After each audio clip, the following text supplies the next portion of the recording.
Can we say Victory Tuesday? I don't know.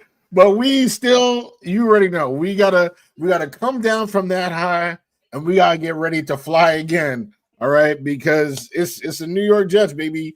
I feel like the fan base has been reinvigorated. The team has been reinvigorated. More points scored than the Eagles in November. Come on now, more wins than the Chiefs since November 1st. Come on now.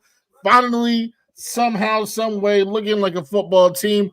Who wanna fly with the fucking Jets? We laugh. Come on now. It's Boy Green meets Wudi. Can you guys help us get a jet chant here?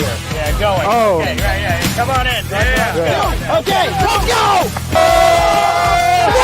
J-E-T-S, Jets, Jets, Jets! Let's go! J-E-T-S, Jets, Jets, Jets! Let's go! There you go, Woody! Third Party Thursday. Chris joining us here on the program with a capital P here on the program. Jake Asman, come on down. How you doing, good sir? Wow, what an intro. I mean, the Boy Green is known for having the intro, but Wudi, that was unreal, man. Thanks for the kind words, son. We are men of many names. My favorite Austrian Jets fan right there, baby. Boy Green meets Wudi.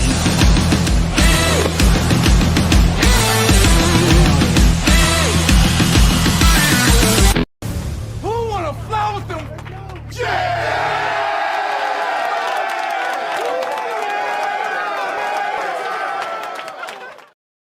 Welcome to another episode of Boy Green Meets Wudi. I have to say, it's just so swaggy. Like, I hope to God, I really do. I pray that we can see that happen after a playoff win. Just inject that electricity through my veins, please. Please. Who wanna fly with them fucking Jets? All right, it is your boy G. Who wanna fly with them Jets?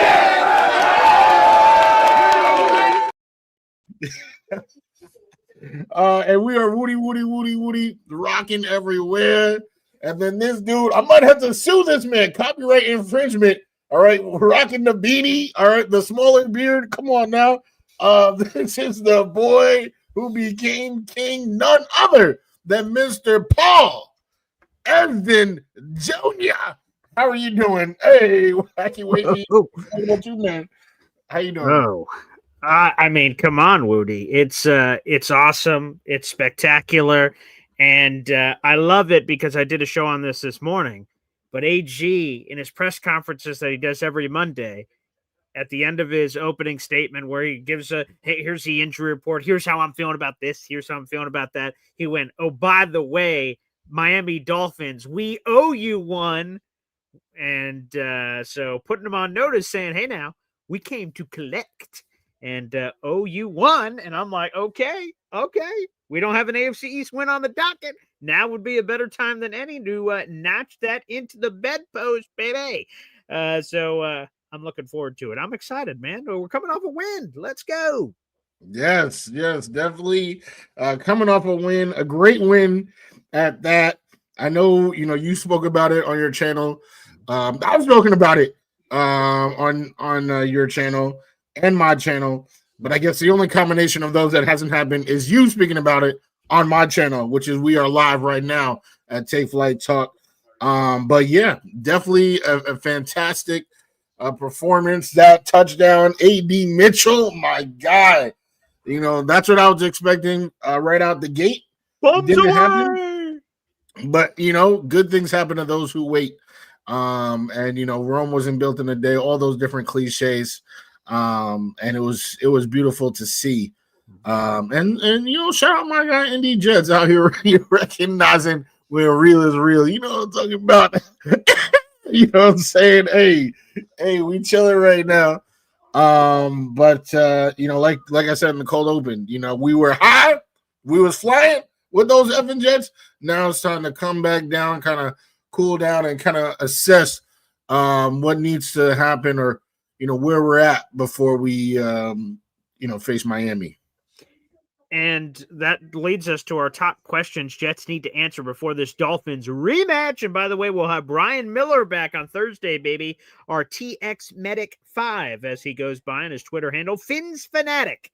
He is the architect. He is the pilot of that fish ship. And so we'll be doing that coming up on Thursday. But Wudi, I think this is an interesting coaching opportunity for AG, and I guess that's where we could start. This is AG's first chance at redemption. We played our first 3 AFC East opponents: New England Patriots, Buffalo Bills, Miami Dolphins, all losses, unfortunately. But this is his first chance to study what happened way back in week 4, Monday Night Football. The Jets were 0-3, the Dolphins were 0-3, and somehow we gifted the Fish their first win of the season. Oh, disgusting. But now this is AG's chance to show I learned from my mistake. I learned from things in that first matchup that I can now employ in this matchup. I'll start off there, Wudi. Do you believe that there are lessons to be learned from week 4 that the Jets, that something happened in that game, whether it's X's and O's, whether it's a feel thing, a player matchup, something that you believe that they can use in this one? Or is it just, hey, man, it's just a different game and nothing from week 4 matters right now? Of course, there's so much to learn, so much to examine. And if AG, the coach of both sides and every side, then he will be examining those, very, very closely. And I believe he will. I do believe that he will be looking at different ways to get advantages. This is kind of touching on a question I am still planning on asking later. But yes, I think they will look at week 4. They will scrutinize everything and make a game plan to make sure that doesn't happen again. Now, if you recall, there are a few things that were out of AG's control. Braylon Allen, that first, amazing drive. I'm not sure if he looked like that when it happened, but, he did unfortunately fumble the ball. I also believe, and I could be wrong, and I know you'll be right there to correct me if I am, that was Isaiah Williams' debut. So, that Isaiah Williams does not exist on this New York Jets team. We got a whole new and improved Isaiah Williams, who literally almost just had a touchdown the last game. I don't even know what happened because he was there. I feel like he gassed out something. I don't know. He got a cramp because he was it was a clear lane. My son was confused. My 4-year-old, he was like, yo, like what happened? I don't know. But yeah, so the personnel is a little different, obviously, especially on the Jets side, but on both sides, the personnel is a little different. But that still doesn't mean that schematically there aren't clear things that they saw that they can approach differently this upcoming game.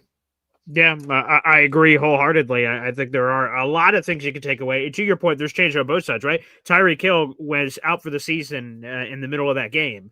He got hurt and then ultimately proved to be out for the season. He led the Dolphins in receptions and yards in that game. He's not a factor, obviously, this game around. And we'll get into some other ones. I don't want to spoil some future questions of some things that are different for other questions. Let's give a big salute to MFC, baby. Mother effing Chew. Yes, sir. Thank you. Bastard business. That membership went to Jamie Rivera, who is now a member of the Boy Green Coffee Club, and it's the month of December, Woody, so we have a new raffle giveaway happening here on the program. We gave away Marty Lyons autographed jersey and hat last month, and this month, one of the key pieces of the puzzle will be honoring our legend, baby, and this shirt is up for grabs. It's a special commemorative shirt. This is from the New York Jets, with 100% of the proceeds going to the National Kidney Foundation from this shirt that I purchased for our raffle. So a true Jet, it says it on the nameplate, 74 jersey number, and the beautiful image representation of Nick Mangold, the burly beard, the locks, the backward hat, the aviators. So that'll be a central piece of the prize. We have more prizes than this for a raffle prize, but this is the one that we're highlighting right now. So salute to the legend Nick Mangold. We'll never forget you, one of the best Jets of all time. And so that will be a part of that raffle that MFC you just purchased a raffle ticket to. So thank you so much. Yes, absolutely. Shout out MFC. Shout out Nick Mangold. Mm-hmm. And I got a question. I got my first question of the episode. Okay. And this is an interesting one. Is there any chance that Justin Fields is a Jet next year? And you might be saying, why is this? Why we need to answer this right now? What's the time sensitivity on this? And I think it is pretty time sensitive because we actually were very close to seeing Fields last week. Everyone remembers the AD bomb. I just talked about it. The play before that, I thought he was dead. I thought Tyrod was out for the count. It's actually amazing. Like those two plays happened in succession like that. So I guess my whole point is that if Fields is done, if he is dead and buried, that would mean we got to elevate this guy. You guys love him, Brady Cook, the QB2, to avoid a situation where Fields has to play again. But if there is a chance, then that doesn't matter too much. Quick story, 2023. No one really wants to remember anything for that season because it was awful after Aaron Rodgers goes down. But the Jets are playing on Sunday Night Football. I don't know if you will remember this, Wudi, but the Jets are playing on Sunday Night Football against the Las Vegas Raiders. Here's a play happens in the game. Garrett Wilson gets hurt. He hurts his arm. He's stretched out for it, and it hurts his arm, and he's holding it like a broken bird wing. They go back to the huddle. Nathaniel Hackett goes, wildcat throw, Garrett Wilson. And he's probably like, the fuck? Did you just see the last play, man? My arm is all broken up. It's not working. But they're like, wide receiver throw. And he's like, all right. They run the play. Garrett Wilson with the hurt little wing tries to throw it, and it ducks out. The guy was wide open. I believe there's CJ Uzomah, which would have been the touchdown, and the Jets could have beaten the Raiders. But they called that play immediately after the arm got hurt. When I saw Tyrod Taylor get peeled off the turf at old MetLife, they went, get up, buddy. And he limped his broken carcass to the huddle. I'm like, all right, you got to call a run play here. You got to help your guy out. You got to let him breathe a little bit. Just hand off the ball so he can hand it off and go, But instead, they called deep bomb. I'm like, what the hell? Did he just call an ambulance, but not for me? Did we get some of that? I was like, oh, snap, because he just uncorked a long ball to Adonai Mitchell. That threw me off. So I thought of that in the moment, and then just when you retold it, I was like, oh, that jumped immediately to mind. Telling that story. But let me answer your question, which is Justin Fields. And it's been herky-jerky for me. I've gone back and forth. I'm like, man, at least he can be the backup. He can be, he's not going to ever ruffle any feathers, or so I thought, although he did make some interesting comments this week, which I'll work into a question later. But I'm like, at least he can be a backup. He's just a good guy. And then I saw the play this season. I'm like, oh boy, he can't be in this quarterback room because it can't be Justin Fields and rookie. Justin Fields going to play so bad inevitably that we're like, got to see what the rookie has. But I think in a world where potential exists is, I don't know how often I'm doing a copy and paste from the New York Giants, but they had Russell Wilson, they had Jameis Winston, they had Jackson Dart. If Jackson Dart was never ready this season, they had the insulation to go to all these other bodies before they ever got to Jackson. And I think if the Jets go on the route of Kyler Murray and then cue the boo from the audience, okay, they go in that direction to have Kyler, Justin Fields, like you're already paying him. You have him QB2, and then your QB3 is whoever that rookie is. That's not the worst quarterback room in the world. Like, okay, that creates insulation. And if Kyler or Justin wherever get hurt for whatever reason, you add another veteran to replace that body so you don't have to rush to the rookie. So I think it is the most likely thing is that Justin Fields is not a member of this team. But you said, is there any chance? And well, yes, I think there's a chance in that world if the Jets get a veteran quarterback, like again, for example, Kyler Murray. I think you could have Kyler, Justin Fields, and that rookie in the quarterback room. I do. So with that being said, with you saying there's a chance, you're okay with the current situation of Tyrod QB1, Fields QB2? Or would you still, even with what you just said, think about elevating Mr. Brady Bunch over there? I think Aaron Glenn gave a very emphatic answer on Monday, and I'll use this as my next question to keep everything linear. So Rich Samini on Sunday, huge shout out to Rich Samini. We'll have to eventually have him on Boyd Green Meets Woody if that ever works out. I know beat reporters are busy around this time, so that may be difficult. But if we ever get Rich on this show, it'd be great to ask him. But every Sunday he puts out this awesome column where he comes up with nuggets that he had cooked up all week, and then he released at 6 a.m. on Sunday morning. And one of his nuggets that I went, "What the hell?" was he spoke with Justin Fields in the locker room. And Justin revealed that the Jets came to him and talked about, hey, you're not the starter. Would you want to do a Wildcat thing for us where, we have a package of plays and you're in there? And Justin told Rich what he told the team. I sort of had mixed feelings about it because, I don't want to go cold turkey off the bench, come into the game and get hurt with a soft tissue injury. And Rich puts that out there. A lot of Jet fans, including myself, are like, what the hell? You're getting paid $30 million guaranteed dollars. You get your ass out there, boy. What are you talking about? But I could get hurt. I could get killed walking from my house, getting hit by a bus. You're getting paid $30 million. You better get your ass out there. So, again, I thought that Justin would never ruffle feathers. Then he says that. I'm like, oh, Lordy. And it sent it to a different universe here. But AG's response on Monday to that, Rich asked him, he's like, hey, we talked to Justin in the locker room. He said he has mixed feelings about it. And AG gave this thing that, hey, if we want Justin Fields to do something, he's going to do it. So he said, he seemed to indicate that, hey, if we say Wildcat, he's going to get out there.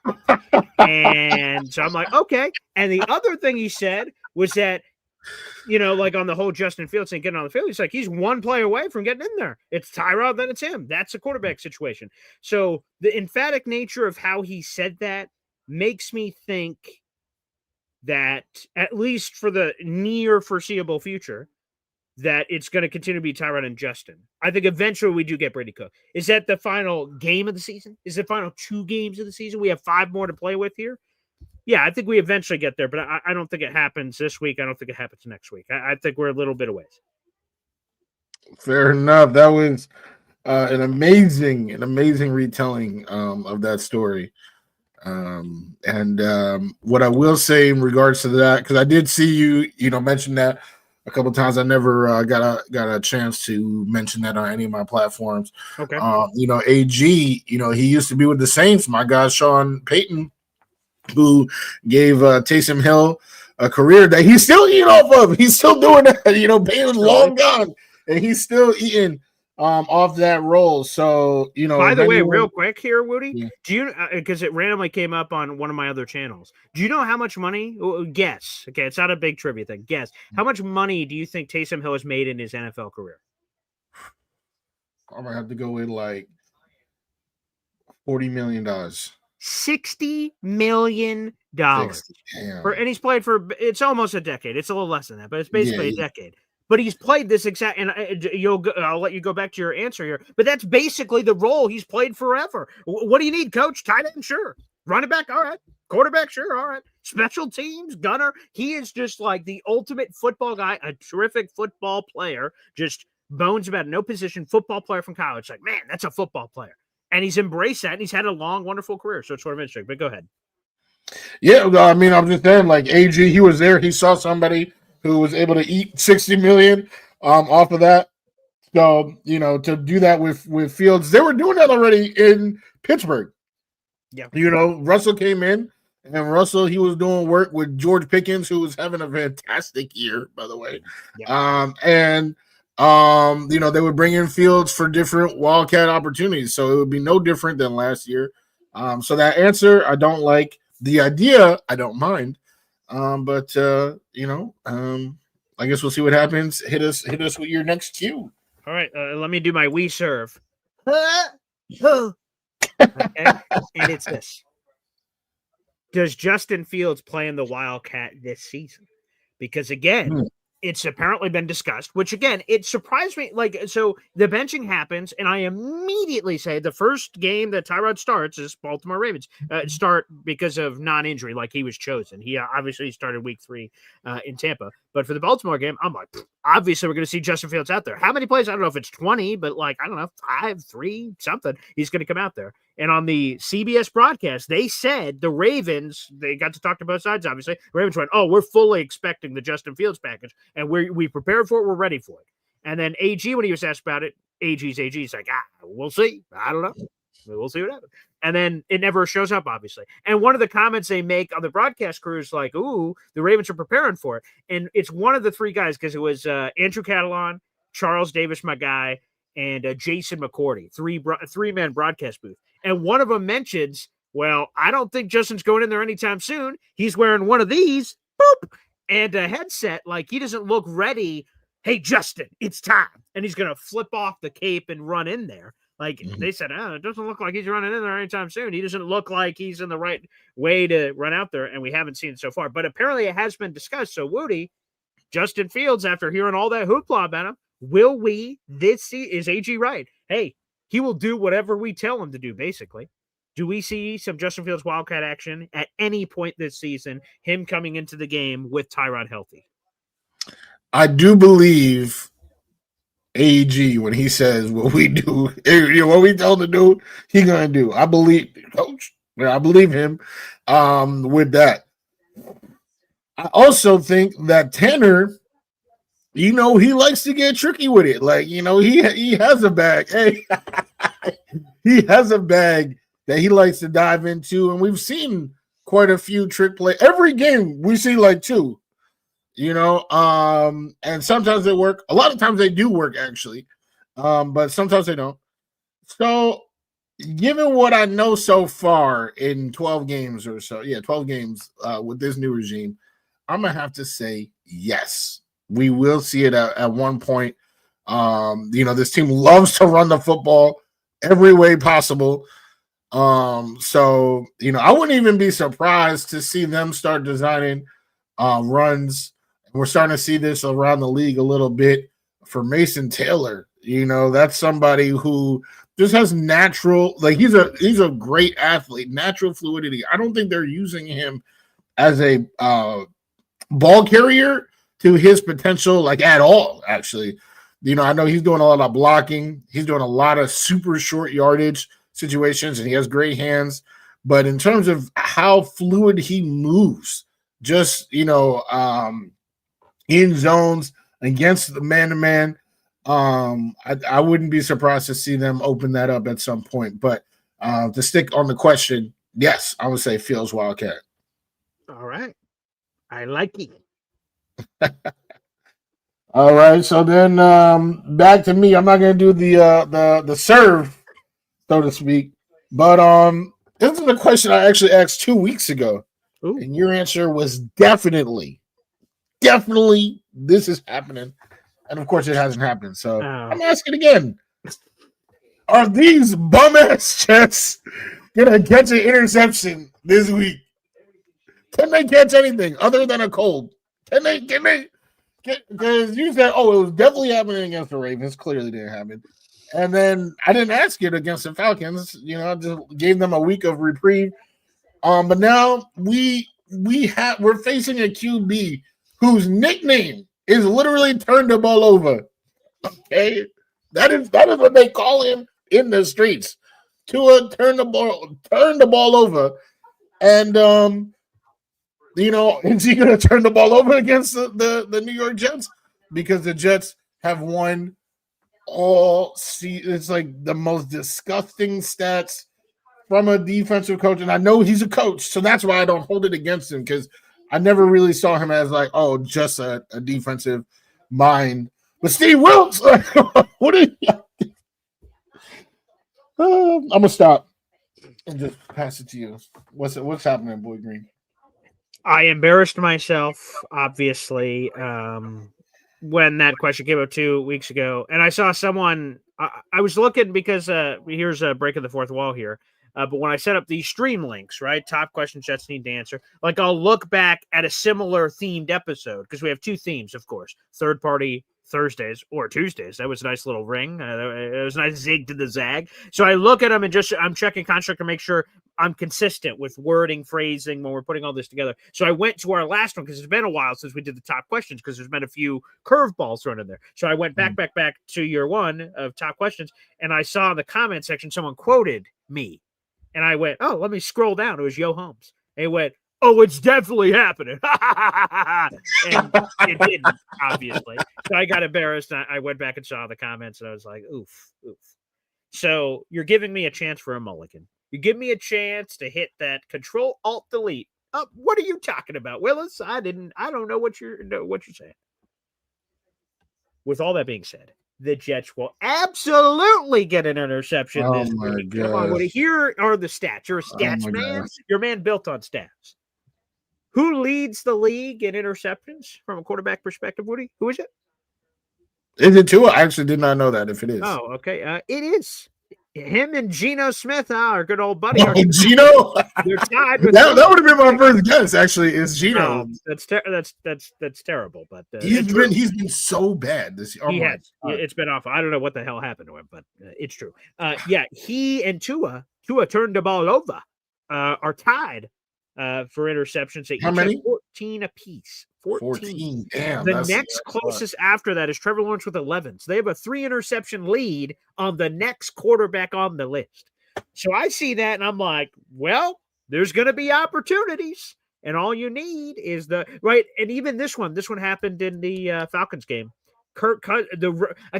This is why it has to happen. There's just so many things that can happen. And it was this I don't know if people remember this one from the Falcons game. They're in the red zone. Kirk Cousins grabs the ball, hikes it, and throws it to the right corner of the end zone. You want to know who's there? Brandon Stevens. No one else was there. The receiver ran the wrong route. He went in. Kirk thought he was going out, and he just threw it right to Brandon. Now, Brandon Stevens can't catch a cold, so it didn't matter, but he threw it right to him, and it would have been 100-something yard pick six. There was no one there, and I was like, oh, my God. And then it just hit me like, man, receivers can run the wrong route. Balls can bounce up in the air. I've seen a bunch of those interceptions across the National Football League of just it doinks up in the air and then whoop, falls in the hands and hey, thank you. Merry Christmas. And they're just running off with it. So facing Tua, now, obviously the Jets haven't had an interception all season, but I wrote a piece about what AG said earlier on Monday. And I was looking at the numbers again from the first game, like, oh, what was everybody? And Tua was pretty efficient. He was 17-25, had about $177, 2 touchdowns, no picks. And he didn't have a turnover, or an interception, rather. He did fumble once, but the Dolphins bounced on it. Devon Achane fumbled. They bounced on that because the Jets are allergic to turnovers. But I do believe that it finally happens for the New York Jets against the Fish. Now, I don't know if it's it rains, it pours. I've said that a few times this season. That's meant nothing. So I'm not going to be your local weatherman as far as that's concerned. I don't know if it's 4 or 5 turnovers, but 1 interception. All we need is 1. Just 1. Yes. Tua is in the holiday mood, holiday spirit. I could have asked you that question every week, and you're going to give me such an emphatic yes every time. Maybe. It'd be wrong every time. So I don't even know. So everybody's watching. I don't know if you should be more or less confident. But the Tua stat, the 14 picks, is interesting. I just don't know. This is funny. I guess I'm a follow up. Is who would be your candidate to catch the interception? We see Brownlee. It's not Brown for me. Brownlee's at the bottom of the list. Yeah, Brownlee's dropped 1. Brandon Stevens has dropped like 5. Who's the other corner? I'm not thinking of it. So Zaire Thomas hasn't played enough, I guess, but like but he had the one against the Bengals, but he stepped out of bounds, right? The ball bounced up in the air. He stepped out of bounds and dove back into the field to play and got it, but he didn't reestablish himself, so that didn't count. Or he would have had our first pick, our rookie. So I guess he's had a chance. Who else am I thinking of? Oh, Jamian dropped 1. Who was our safeties? Cisco had 1 he dropped. Malachi Moore, I can't remember if he's dropped 1 yet, or is it like an unexpected, a big fatty, right? Like Juwan Briggs, like, oh, wow, doink, it flies in the air. Quentin Williams had a pick against the Eagles back in week 6 a couple of years ago when we beat them for the first time ever. The ball just went whoop, and Quentin went, oh, thanks. Or the Dolphins game, actually. Quentin athletic, hey. He had the one against the Dolphins, too, where it bounced up in the air from, who was that, Skylar Thompson? And yes, I remember that. And then yeah. That was the play of the year. Yeah. And that was that game was the first time the Jets had won an AFC East game in like 12 games or something. They've been swept every year for like 3 or 4 years. And then Jermaine Johnson had a pick 6. I don't think it was in that one. I think that was the Cleveland game. No, I didn't say it was in that game. Right. That's another guy. I hear what you're saying. Yes. Yeah, he had the pick 6 against Joe Flacco. He batted the ball up and caught it and ran it all the way back. That was a good one for sure. I'm seeing Clemens. I'm seeing Clemens in the yeah, maybe it's Clemens. My gut actually is Will McDonald. He is athletic enough to do something crazy, like Jermaine Johnson-ish, of batting it up, catching it, and having the ridiculous speed or athleticism to do it. And Tua likes to throw those sidearm passes where he does his Phillip Rivers impression. So I can totally sort of envision this. Tua likes getting rid of the ball fast, hikes the ball. He immediately tries to throw one of those bubble screens. Will McDonald was aware of it. He did that in the Falcons game, actually. He went to rush the passer, and he went, wow, this is too easy. Wait a second. There's got to be a screen. Turns around and immediately gets Bijan Robinson. So one of those kind of awareness plays where you get Tua, he's like, oh, hip, hip, hip. And then, whoop, and then Will's like, whoop, ball pops up, ooh, and gets it. So, yeah, give me Will McDonald. Had a pick. E-I-E-I-O. All right. Well, I don't think the Jets are getting one, but if I am playing this game and they do get one, give me Malachi Moore. I feel like that's somebody who's all over the field. Tua feeling himself, launches one deep, and Malachi, I think he's a really, really good football player. Yeah, that'd be a good one. All right, let's go back to a question. Yes. I wrote about this also in my Dolphins piece this morning. America loves a comeback story. We love comeback stories. It's what this country is built upon. Okay. In week 4, you mentioned Isaiah Williams. Was that the Isaiah Williams debut? As a matter of fact, it was, Woody. And 2 things happened in that game that turned the game, unfortunately, not in the Jets' favor. In the second half, the Jets were getting the ball. We're like, oh, yeah, baby, we're going to be great. Well, Isaiah Williams fumbled that second half kickoff. The Dolphins immediately scored a touchdown. The Dolphins held that commanding lead all the way to the end. The Jets made it interesting at the end, but it didn't matter. So he had a fumble kickoff that resulted in a touchdown. Terrible. He inexplicably fair caught a ball at his own 2-yard line. We all went, Isaiah, what are you doing? And they looked and went, shit. Sorry, didn't realize where it was. And we were like, oh, you got to get this cat off the team. And eventually AG did. A few days later, he cuts Isaiah Williams before our Jets-Cowboys game, but brings him back on Monday, goes to London, and they rebuilt him. Bigger, faster, stronger. AG, what a great coaching. Hey, that's knowing your players in town. And he had a great rant about that on Monday saying, basically, I know what I'm doing. I know this man. I knew what he was capable of. And some of you people on the outside saying this and that, he's like, we don't listen to the outside noise, but apparently he did because he said outside noise, but that's neither here nor there. I'm not there to catch old age either. But the question is this. Do you believe that Isaiah Williams gets his redemption? Now, this is a interpretive question. It's not, it can't just be yes or no, but does he have a return touchdown? Does he just have a good day? Like he stepped in at receiver when the Jets have been hurt at receiver before and he's made some plays. He's made some plays in jet sweeps, made some plays in punt return, made some plays in kick return. Jets lead several categories in return so far this season. They have the longest kick return touchdown this year. They lead the league in average yards per kickoff return. They have the most kickoff return yardage in the National Football League. And he has done work both as a kick returner and punt returner. Isaiah Williams is the exclusive punt returner for the Jets, and he shares with Kane Guano because both returners are back there. So Isaiah Williams, does he exact his Miami Dolphins demons on Sunday? I mean, I guess I don't expect him to have a bad game. I guess is what I'm saying. He's been fantastic. AFC Special Teams Player of the Week. He was fantastic last week. Every week, we can't say nothing bad about Isaiah Williams and Kene Nwangu. Like they had 2 best players on the team. Like that's literally where we're at right now. They just playing rock paper scissors shoot. Like who about to get this touchdown next? Seriously though, like every time they catch a ball, AG said it at the press conference, and I said it too. Holy shit, this could go for a touchdown. They are having gash 40, 50-yard turns. You're like, holy blank. Every time. Like, every time. And I've had other returners, right, where you get the ball, and I'm like, what's happening? Oh, okay. All right, it wasn't a fumble. Like, on this, it's always positive. It's always like, holy blank. So, yeah, both of them have been phenomenal. Yeah, so, I'm sure for him personally, he probably was like, damn, like, the Dolphins, we're facing the Dolphins. Like, that's what happened last game. I don't think the team is locked in on that. I don't think AG, is locked in on that. I just think, it's business as usual. And I do expect him to have a great game. All right. There you go. I got one for you. And if you guys watched the Wudi 3 in preparation of the Falcons game, I mentioned that Tyrod Taylor, all 3 starts, was facing a team that was in the top 10 in blitz percentage. So he's just going against heavy blitz every start, and the Falcons were number 2 on that list. So and third in sacks.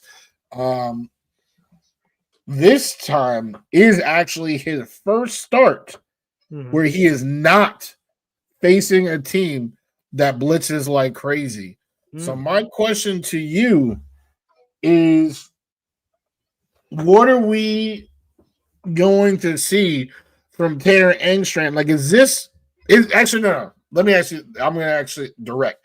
Oh, okay. Is this going to be the best offensive game of the year for the New York Jets, given that they're facing a team that doesn't normally generate pressure?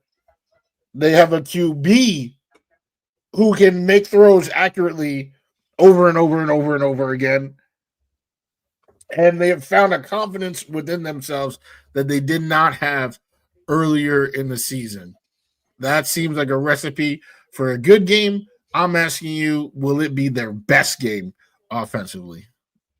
Interesting. A very interesting question because, of course, if we're going to go to best, I would assume we would pick Cincinnati with the game that we scored 39 points, of having that from an output of points. But there's a lot of different ways to interpret, of course. You could go yardage numbers and things of that nature.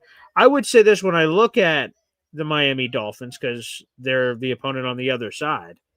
I think it's totally possible this could be the best. They allow 24 points per game this season. Breece Hall has been a monster.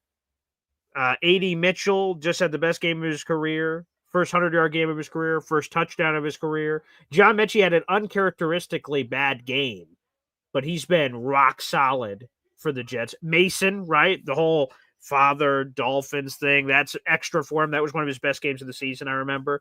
In week 4, he had something like 8 catches, 60 yards and change. I think that was one of his better games in that one. So, yes, I'm going to say it, Woody. You want to poke me? You want to poke the Pillsbury Doughboy right in the belly button and go, poo-hoo! All right. I'll lay it out there. Yes. I believe the Jets do have their best offensive game of the season. Hey, if they're going to get one of those interceptions I suggested earlier, that means a short field for the offense to take advantage of. So, hail to the yeah, baby. Because that Quantez Stiggers, right? Fumble from Jamal Agnew. Quantez Stiggers jumps right on it. The Jets had an opportunity to cash in. It was easy peasy, and they cashed in. They made it easy. There's been some other years where the Jets have gotten a gift. Oh, here's a short field. How about a field goal? What? They scored touchdown. I think more touchdowns to come. So, yes, I think we're going to get Breece. I think we're going to get some Mason Taylor. I think we're going to get some Adonai Mitchell. I think we're going to get some John Mechie III action. Yeah, I think there's going to be some eating going on, some Thanksgiving leftovers a week later. Yeah.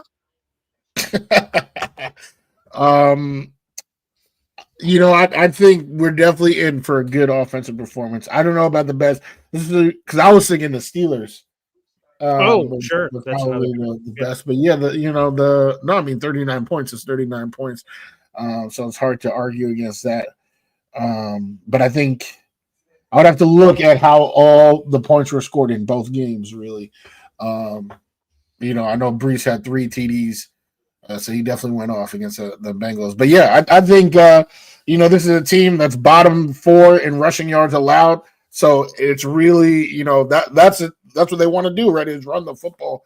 So I think we are going to see a really great game. I just want to shout out before we get to your next question, Jay Boy said, "Can someone tell me the last time a team came to MetLife and fans are foaming at the mouth, knowing it's going to be a blowout?" It wasn't that long ago. It was literally last year when the Patriots came to MetLife Stadium. We all knew that the Jets were about to lay the smack down. All right, at that time, I literally thought that the Jets were a Super Bowl contender. There was nobody that was going to tell me different. The Patriots were not even close to anything like that at all. Met at MetLife Stadium. Boy Green was there live and in person. I was there live and in person. And we knew, or I knew, like that's why I flew up. It was to see. I don't like to fly and see losses, so I was very confident that the Jets were going to lay the smack down on all their candy asses, and that's exactly what happened. So it wasn't too long ago, Yeah. That's a good point. Jets won by 3 touchdowns that night. Excuse me. Yeah, in the nighttime. Yes, night terrors. Hey. That Week 5 Dolphins game we've brought up a few times now. That's the one where Breece Hall continues to get vultured. Zach Wilson hit Breece Hall on the wheel route down the left hash, and he looked like he was about to dance into the end zone. Then, boop, got stopped at the 1, and then got the old Michael Carter helmet tap, and he came in there. We're like, what the hell? And so he got a couple of those. That was a blowout. The Jets won by like 20 or 30 points over the Miami Dolphins. That was another good one. I don't know if we knew that was going to happen, though. That one. Like that's what he's saying. Like, I see. I see what you're saying. Yeah, that's a good point. That's a good point. Because that was a surprise. Like, because they scored 5 rushing touchdowns that game. That was unbelievable. That's a good point. And Teddy got hurt, right? Sauce Gardner corner blitz, first play of the game. Teddy gets hurt, and Skylar Thompson is in, and we're like, oh, and then we're foaming a little, and then like that's where we're at. Yes. That's a good one. But probably to your point, right? It is Patriots. We were all salivating. We were, for sure. J-Boy, you gotta pick your frown upside down. What do you mean Zach would destroy these? J-Boy, I'm trying to answer your questions with realism. It's not even about positivity and negativity, but you gotta pick your frown, turn it upside down, because what do you mean? Like Lamar didn't pick apart didn't destroy these Jets. Kirk Cousins didn't destroy these Jets. No. I mean, come on now. I think we're being a little too harsh, especially on with them getting their like the post sauce, which is a terrible thing to say. Yeah. But the post sauce Jets, they've been pretty solid defensively. All right, here's my final question for you, Wudi. Again, I looked back at Week 4 to try to see, is there things we can learn from Week 4 that either we did successful that we could do again or what have you. And in Week 4, we had some crazy-ass Justin Fields action. We ran for nearly 200 yards rushing the game. 81 of those rushing yards came from Justin Fields. And he had that crazy 4th down play at midfield where he went, woo, woo, woo, and then went all the way for a 50-yard score. My question is this. How big of a drop-off is there from Justin Fields as a runner versus Tyrod Taylor? Because Tyrod in this game against the Falcons was squirrely. He was getting all over the place. 3rd and 7 plays, no issues. The big play at the end to get us into field goal range, he escaped out of pressure and made that happen. So I used to think it was massive, but now I'm going to throw it to you and say, what is it? How big is the drop-off from Justin Fields as a runner to Tyrod Taylor as a runner? It's not that big. I mean, you just saw last week, that Tyrod, he ran when it was appropriate. He got first down after first down. He was the one that drove, to get that first down to put us in a position to have Nick Folk even kick that field goal. He was the one to score that touchdown. I think the advantage is all natural / physical. Justin Fields is obviously way faster. He's stronger. He's quicker. But Tyrod is way smarter. When he run like Fields, he can't read the field. He don't know what's going on. He's like, all right, I got to get out of here. And sometimes he runs into somebody else. Sometimes he runs in, like you said, the squirrely, little 40-yard touchdown.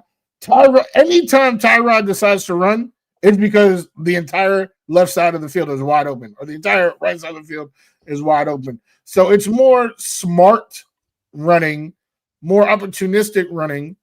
But yes, I would say there's still a drop off because, again, he's not as big or as fast or as quick or as strong as Justin Fields. But from a team standpoint, what you get with Tyrod from a quarterbacking situation is that anytime there's an opportunity to make a pass, he's going to make it. And we weren't getting that with Fields. And unfortunately, Fields, for all the things that I just said, he was not running. He was just taking sacks. So if you factor that, then there's almost no drop off, because what you're going to get from Tyrod is the right decision. He's going to throw a pass if it's there. He's going to put a ball in play if it's there. If it's not there, he's running. Fields, he was just self-destructing and taking sack after sack after sack. It was looking like Bonnie Blue out there. Like, my boy was just taking endless sacks. Like, it was unreal. Unreal. So, Jesus. Wow. Like, yeah. That Come was on didn't down, expect bro. that reference on the show today. God bless America. 44 yards rushing, by the way, for Tyrod in this last game. Like, I've got another one. I got an and one. I'm in the lane. I just got a little bump. Got in the cup. Here's one more. You asked me about, Justin Fields. What are the chances he is a Jet next year? What are the chances Tyrod Taylor is a Jet next year? He is a free agent to be, but seeing this level of play, could he be part of the bridge for the Jets next year? We talked about Justin maybe being that too. What if Tyrod's the two to whoever the other prominent name you add in, and inevitably, because Jets quarterbacks always get hurt, that he's going to get out there? What about Tyrod Taylor back on the Jets in 2026? That's a really, really good question. I don't know the answer right now. I think, especially, all last week, during the game, all I'm hearing is, extend Tyrod. But that's the nature of Jets fans, right? They, one good game, they put you in Ken, and then one bad game, they sending you to Alcatraz. So, that's just the nature of that. But I think, and it's up to what Tyrod wants as well, right? Like, I feel like that's another thing that no one ever considers. It's like, the Jets, could benefit, but it's also what Tyrod wants as well. Personally, like how you said, like the Kyler Fields rookie thing, like I feel like if that's the thing, we need a true veteran in there, and that Tyrod would play that role, right? Like Kyler, he's been in the league for some years, but then like a true veteran who's been here a decade plus, and that's where Tyrod would fit in. There's some other guys out there that are Tyrod-esque. If you want me to name one, Marcus Mariota is one of them, where on the field, they pretty much the same. One's white, one's black. But Polynesian is my just to be accurate on my field goal, lining it up and Polynesian. Yes. Polynesian. But both guys who have been in the league for 10 years, super professional, super great teammates. So I guess what I'm trying to say is I would love for him if he was a Jet, but in the most respectful way possible, I think there are other Tyrod Taylors in the sea. So come on now, what? At least you hit it with the all due respect, I guess, before you said that. But yeah, because I don't mean it disrespectfully. I actually, before Tyrod Taylor was a Jet, I was campaigning for him to become Aaron Rodgers' backup, which is exactly what ended up happening. But now, yeah, I mean, if he still wants to play, fantastic. But if not, that's what I'm saying. Like, if he does not want to play for the Jets, there are other options there that I think are very, very similar in what they can provide in being a 10-plus year veteran who could still produce results on the field, Marcus Mariota being one of them. Well, it sounds like, Woody, if I'm ever single, you're the perfect wingman for me. That's, hey, man, there's other options out there, man, and that you're going to feed me the right stuff. So that's good to know. Let's get a question from the audience here. Troy Sturgis says, I don't know about you guys, but I think Darren Muji's doing a hell of a job. Dare I say GM of the year? Wow, okay, it's a nice little piece of hardware there for the old Moodster. We'll let you, Woody, answer that first. What do you think of the job that Darren Muji has done for the New York Jets as a general manager? Because to be honest, I imagine a lot of Jet fans, when they said, oh, Darren Muji is hired, Google, who the fuck is Darren Muji? Well, hey, there is no way that a NFL GM of the year is 3-9. Let me just say that. Like, that's just not possible. So nah, he's definitely not GM of the year. But I personally am a big fan of Darren Muji. If you guys, I know y'all were eating turkey, but on Thanksgiving Day, we actually had the top 5 reasons why we were thankful for the New York Jets. And I believe number 3 on my list was Darren Muji. No other Darren Muji. So that shows you what I think about this guy. I think he's a smart guy. He knows what he's doing. He's proven that he is comfortable doing any part of the GM role, which Joe Douglas was not. He was stopping at the bargain. He was shopping at Payless exclusively. Nothing else. Didn't want to look at nothing else. All right. Darren Muji, he will go anywhere that he needs to go.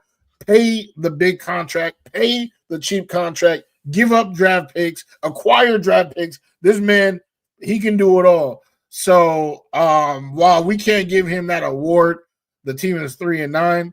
Who knows next year what they do with this, with the draft capital that they have, or the year after that, the draft, even more draft capital, to clear up space for that trophy. But right now, I'm super, super excited that he is the GM.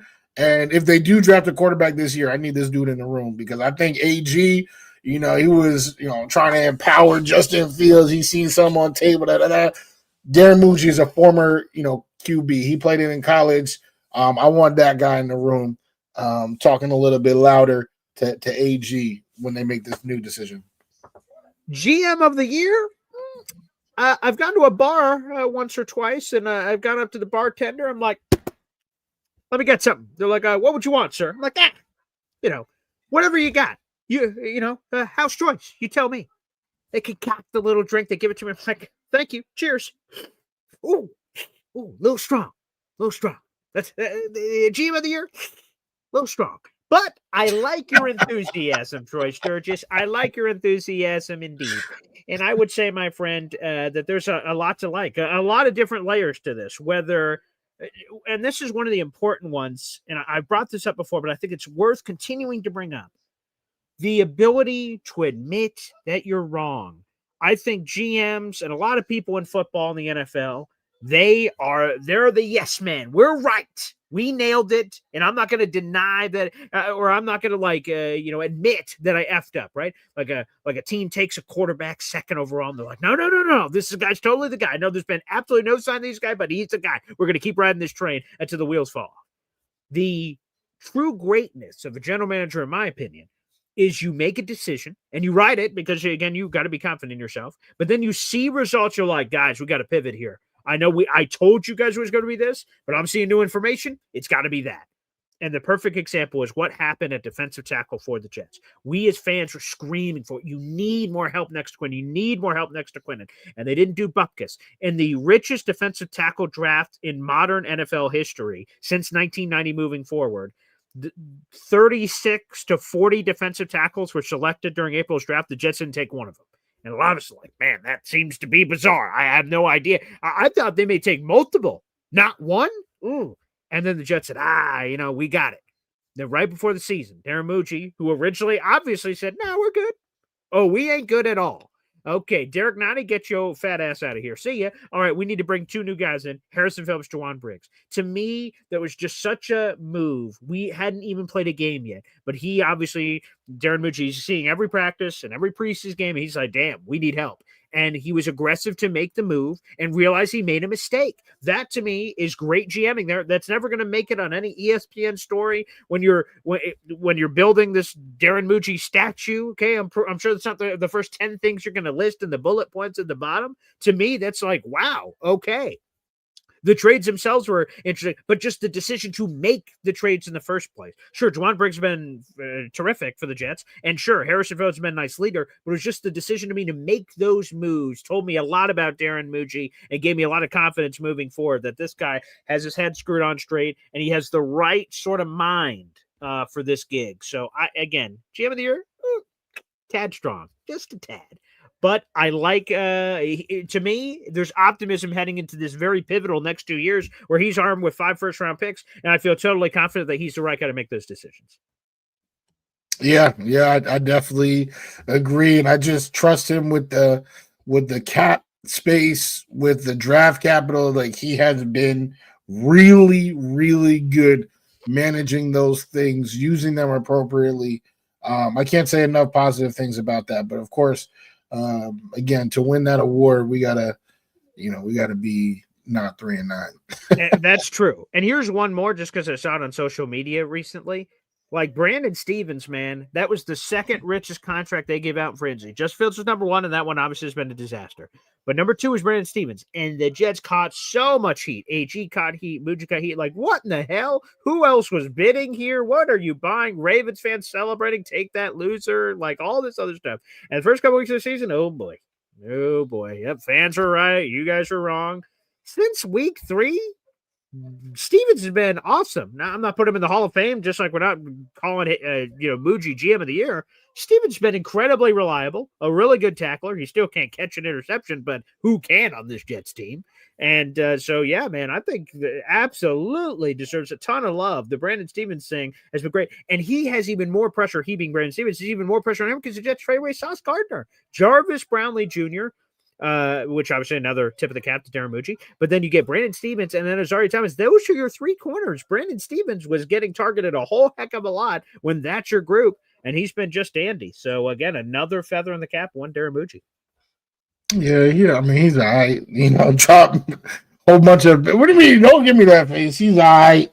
That's a nice, but that's a good marriage between coaching and GMing, right? AG says, yes. "Oh, I see it on tape, man. We could do this." And then Muji to work out the contract, and then Stevens to get here, and for AG to be a man of his word and maximize the traits that he believes. He says he's not perfect. These are the issues, but I can fix those issues. That's what AG said.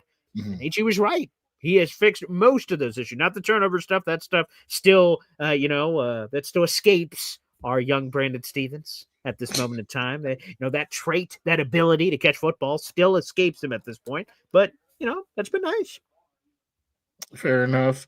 I'm still, I feel like I want to give our guy, one of my faves, J-Boy, a hug right now. Like this, how can you say they are moving exactly like Gase? What are you talking about? Yeah, that's not true whatsoever. Like, so I know we down, and like trust me, I feel like right all summer people were calling me negative Wudi. Who was it? There was somebody who specifically was like, Woody's on here like about to be negative. No, I was real. R&R. R&R. That's what it was. R&R. Yeah, I haven't been in here in a while, but yes. And now the months have been folded, and everything that I was saying, has to a T. I'm talking about bullseye with it. But that doesn't mean, that is a lasting or everlasting situation, because what they did was flip 3 players into a boatload of picks and kind of reset themselves with a lottery type situation. So looking to that, now I'm not saying it's a guarantee. And I think too many of you think it is. Like, we set for the future. Even though we literally just had this situation in 2021 and 2022 and still didn't make the playoffs. So it's not a guarantee, but it is a real good shot. Concur. Again, 5 first-round picks, we'll see what happens. They're just draft picks at this point. But again, to me, the sole mission of the New York Jets and Darren Muji is find a friggin' quarterback. You have 5 first-round picks. You have, what would that math be? You have $310 million over the next 2 off seasons. You have money. You have draft picks. You have assets. Like, you literally have everything at your disposal. It's not easy finding a quarterback. Obviously, the Jets have been searching for it for half a century. So it's difficult. But he is as equipped as anyone to find that player in every nook or crook or however it's going to happen. And if he does, we're going to be talking about those playoff wishes you had late last night, Woody, where you're moving around in bed about the dreams of playoffs and this, and are we going to fly with them, and all that. It's about finding the quarterback. One last thing I'll say about that, yes, sir, is that Darren Muji has been in the room with a franchise for a franchise that tried so hard to find a QB and included names that you guys know too well. Trevor Siemian, I'm sure none of us want to know that name, but that was somebody who the Broncos thought could be their franchise guy. Paxton Lynch, Brock Osweiler, a whole bunch more names than Peyton that. Manning. Well, like Peyton was like fantastic. Well, he wasn't during that Super Bowl. Yeah, but like they dragged that dead carcass. You cannot include Peyton. He literally had like the greatest season in NFL history. Great find by Muji. That's on his docket. Hey, this Peyton Manning guy. You should give that a look. Well, okay, boy. So anyway, back to the real world. Yeah. When he was in the room with George Patton doing their thing, where he's seen so many failures, and I feel like he knows what to look for in terms of red flags because he's seen so many red flags, and he wasn't the decision maker there. I'm not saying Rick, because a lot of you can take that as like, yo, damn, like this dude was picking all these people. He's not the decision maker, but he's been in the room. He's seen the scouting report for each of those guys, combed through it in and out, and then has seen up close and personal what went wrong for each of those guys. And a lot of times when you have seen it go wrong so many times, you know how or what it looks like for it to go right. So that's why I have a lot of faith in Muji. You know, he was a QB. He's been part of that search, and he was there for the Bo Nix pick. And then now, you know, working with AG, hopefully he can balance out, you know, AG's bravado and give him some actual, you know, data and guidance on who to pick, whether it is a draft pick or a young Kyler Murray, something like that. Amen. Well, I guess that's it. For Boy Green Meets Wudi. Come on now, Tuesday we asking questions. We gave a lot of answers. We seen your questions, tried to provide a lot of answers. Come on now. Always a great time, Tuesdays and Thursdays, talking with our people, talking New York Jets, and it's even better when it's fresh off a W. That's true. Let's play it a couple of times. Come on, Wudi. Come on now. Who? Who want to fly with them Jets?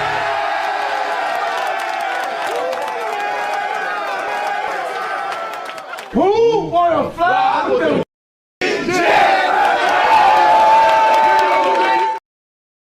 I feel like I need to keep adding every one to our clipboard because obviously those are two of the three wins. There was a third one and I just saw it. So I feel like I might just have to keep adding it. And then, you know, because I was just at the Notre Dame Syracuse game where Notre Dame won 70-7. And every time they scored, the student section someone did push-ups on top of the student section 70 times every time. So 7 times, 14 times, 24 times, 30. And then by the end of the game, they had done 400 push-ups if you had done it every point that it came through. So I'm circling back to this, that if we had to keep playing these after every Jets win, here's 10 seconds, here's 5 seconds, here's another 7, hey, I'm willing to play it. Who want them fly? And do-do-do-do. So I think I'll have to keep adding them to the pile. Hey, nothing wrong with that.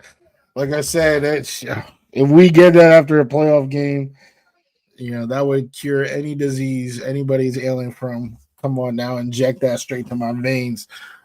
Shout out to all the people watching Take Flight Talk at Boy Green 25. Come on now, like and subscribe. Please show us some love. Absolutely free to do so. To just show some love to the channels. And we're going to be back. We're going to be back in 2 days. Holla at your boys with Brian Miller talking about them fish, those stank-ass fish, and, talking X's and O's and talking about strategies on how to get this done. Amen. Preach, Woodster. Preach on it. So appreciate y'all. And again, we'll be back. I'll be back, tomorrow morning for another episode of Boy Green Daily. And we will be back together, reunited, and it feels so good. Thursday, 3:00. We'll see y'all then. Moody? Fly with them Jets.